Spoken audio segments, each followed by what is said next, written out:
Congress party આયોજિત લોકોના સીધા પ્રશ્નોનો નિરાકરણ આવે અને લોકો જાહેરમાં આવીને પોતાનો પ્રશ્ન રજૂ કરી શકે એના માટે જનમંચના કાર્યક્રમનું આયોજન કર્યું।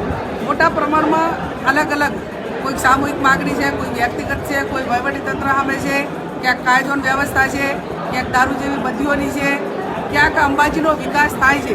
એમાં અંબાજીનો વિકાસ થતો એમાં આસ્થાના નામે ગરીબ લોકોને હેરાનગતિ કરવા માટેનો ન થાય એ વાત પણ લોકોની રજૂઆત આવી। વાત એવી સાંભળવામાં આવી છે કે અંબાજી માતાની ધજા પણ હવે ત્યાંથી ટ્રસ્ટના લોકો નક્કી કરે ભાઈ કે કેટલા પૈસા આપીને એ ધજા વેચવા માટે પણ સ્થાનિક નાના જે દુકાનદારો છે એ પણ એમનો પણ હક છીનવાઈ લીધો છે। ત્યારે આવા પ્રશ્નો સામે જે રજૂઆત વિગતવાર આવી છે વિભાગમાં જ મોકલશું, જેથી વિભાગના વડા સાથે વાત કરીશું।